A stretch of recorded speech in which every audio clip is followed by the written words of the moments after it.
کہ عمران خان نے اب تہیہ کر لیا ہے. درست. باوجود مجبوریاں بہت ہیں عمران خان کو، وہ میں ایکسپلین کرتا ہوں. تہیہ کر لیا ہے. وہ پچھلا جو آدمی تھا اس نے کام پہ توجہ دینے کی بجائے، وہ کیپیسٹی اس کی بہت تھی، عمر شیخ کی کیپیسٹی بہت تھی، کام پہ توجہ دینے کی بجائے اور چیزوں میں الجھ گیا. اور غیر ضروری چیزوں میں جب آدمی الجھ جاتا ہے تو فوکس نہیں رہتا اس کا، اولین ترجیح پہ اس کی توجہ نہیں رہتی پوری، ادھر ادھر الجھ گیا. ورنہ کیپیسٹی ان کی بھی بڑی تھی. اب یہ اس میں دو تین پہلو ہیں. ایک تو وہ جو کہتے تھے نا عمر شیخ، پولیسنگ آف پولیس، وہ بہت ضروری ہے. پولیس کے بے شمار افسر جائیداد کا کاروبار میں اتنے واضح طور پر ملوث ہیں کہ اخبار نویس بھی ان کی فہرستیں بنا سکتے ہیں. میں نام نہیں لینا چاہتا، مجھے بھی بعض نام معلوم ہے، ٹھیک ہے نا. اب وہ جب سینٹ میں، میرا یہ خیال ہے کہ اگر اس کو میجورٹی مل گئی عمران خان کو، جو مل جائے گی، اب تو حالات ایسے نظر آتے ہیں، اندازہ یہ ہے تو بڑا سخت ہاتھ ڈالے گا. اور قبضہ گروپ یہی نہیں ہے لاہور، چونکہ لاہور میں زمین بہت مہنگی ہے، کیونکہ لاہور کی طرف مائیگریشن نہ صرف پنجاب سے ہوتی رہتی ہے بلکہ دوسرے صوبوں سے بھی ہوتی رہتی ہے. ہمارے پشتون بھائی بہت آتے ہیں یہاں کاروبار کرنے کے لیے، ان کی تعداد بڑھ رہی ہے اس لیے کہ بھائی یہاں مواقع اچھے ہیں اور آئیں، خوشی سے آئیں، اپنا اس پہ کسی کو اعتراض نہیں، روزگار ہوں. کراچی میں بھی ہیں. کراچی میں تو الطاف حسین نے خود چیخ کر کہا کہ یہ قبضہ کرتے ہیں اور یہ کرتے ہیں، اور ان میں سے بعض تو بھاگ ہی گئے ملک سے، کبھی آئے ہی نہیں پھر واپس. اور خود الطاف حسین صاحب کا بھی تو اب آنے کا کوئی سوال ہی نہیں پیدا ہوتا. کابل میں بڑے قبضہ گروپ ہیں افغان.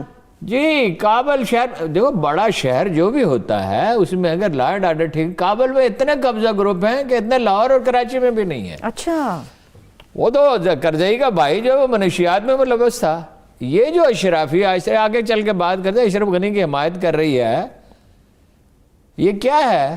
یہ یہی ہے، یہ کوکر برادرانہ ہے. اچھا جی اس کو آپ کو اندازہ اس کو کتنے ووٹ ملے ہیں اشرف غنی کو؟ 1.5 کروڑ میں سے، جس پہ وہ صدر بنا ہے 5 لاکھ صدر بن گیا وہ. ٹھیک. تو گزارا یہ ہے کہ یہ تو صرف اس سے نہیں ہوگا، پولیس اصلاحات کرنا ہوں گی، کوئی آپشن نہیں. عدالتی اصلاحات کرنا ہوں گی. پچھلے 2 سال میں صرف نیب نے اور اینٹی کرپشن نے کوئی 600-650 ارب روپے کما کر دیے ہیں، مگر ججوں کی تعداد 1000 کم ہے، مجسٹریٹ سے لے کے سپریم کورٹ تک. ٹھیک. اس کے لیے 600 ارب روپے نہیں چاہیے، 100 ارب روپے نہیں چاہیے، 10 ارب روپے نہیں چاہیے، اس سے کم شاید 2-4-5 ارب روپے چاہیے ہوں گے. ٹھیک ہے.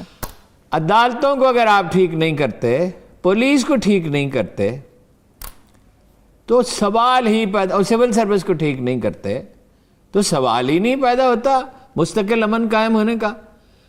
اور بھک منگے کے بھک منگے آپ رہیں گے.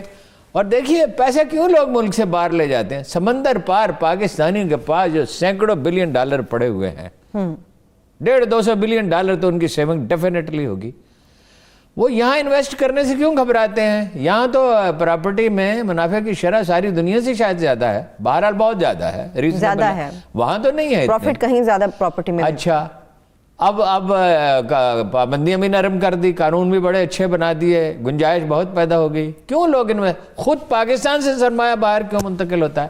اس لیے کہ پولیس سے کام کرنے نہیں، پولیس سول سروس کوئی ہر کوئی سرکاری محکمے مستقل طور پر رکاوٹ نہیں. ہمیں کچھ جاننے والے تھے، ان کے ساتھ مل کے کالونی کا بنانے کا آئیڈیا کبھی تھا، سرمایہ تو انہیں کا تھا زیادہ تر.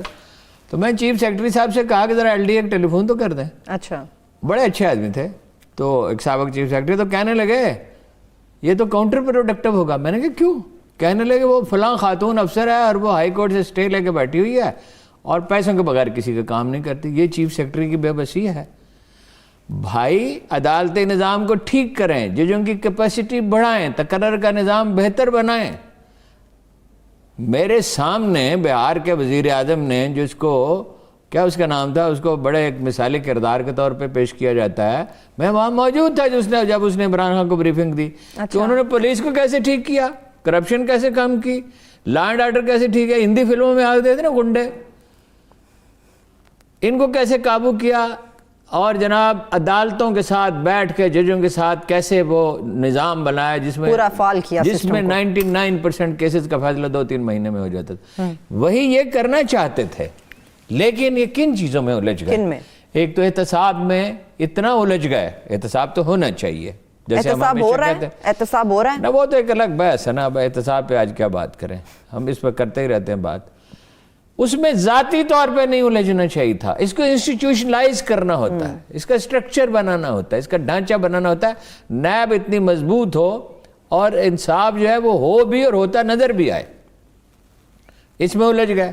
دوسرا یہ ہے، یہ جو M N A M P حضرات ہیں، ان میں سے کتنے قبضہ گروپ کے ہیں؟ یہ منصور آفاق ایک مشہور شاعر ہیں، آج ان کا انٹرویو چھپا اخبار میں. ان کی ہمشیرہ کی زمین پہ پی ٹی آئی کے ایک ایم این اے نے قبضہ کیا ہوا. اچھا جی. اور وہ عمران خان صاحب کو بھی معلوم ہے، مطلب معلوم ہے، وہ اتنے بہت سارے کاموں میں ممکن انہیں یاد نہ رہا ہو. اچھا وہ کتنی دفعہ تو وہ مجھ سے بات کر چکے ہیں. میں کہتا ہوں کہ بھائی وہ ساری حقائق فیکٹس اس کی تحقیق کر کے پھر کسی دن اس پہ پروگرام کریں گے. یہی کر سکتے ہیں اور کیا کر سکتے ہیں. پی ٹی آئی میں تو خیر اتنے نہیں ہیں. نون لیگ تو بھری ہوئی ہے قبضہ گروپوں سے. یہ کبھی یہ لوگ پیپلز پارٹی کے ساتھ تھے، پھر نون لیگ کے ساتھ آ گئے.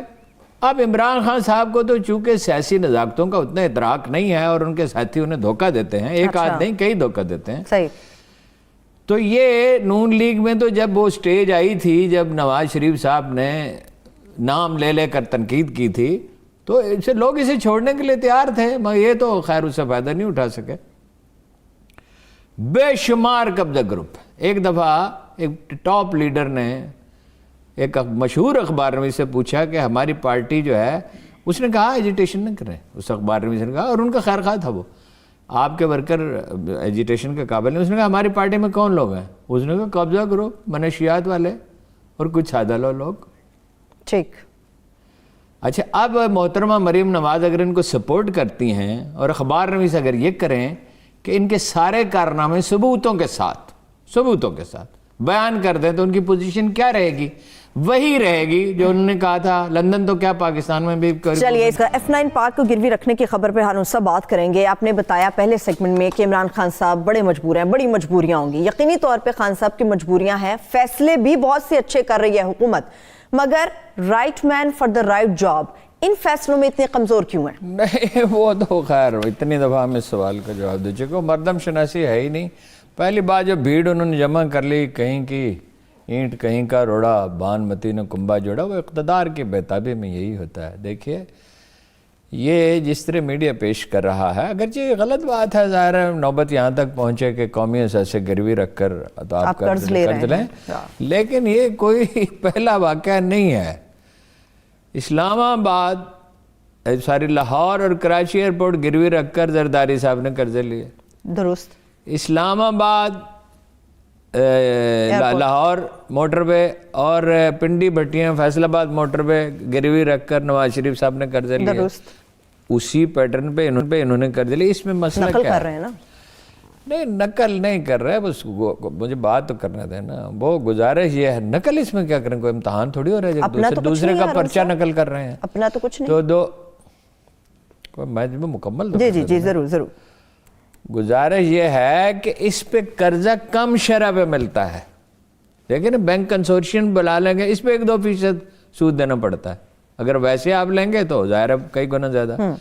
میں اس کی تائید نہیں کر رہا. اس کی کون تائید کر سکتا ہے کہ اپنی معیشت کو اس حال میں آپ پہنچا دیں کہ اپنے قومی اثاثے گروی رکھ کے سڑکیں اور پل اور ہوائی اڈے، بجلی کمپنیاں بھی گروی رکھ کے لیے گئے ہیں قرضے.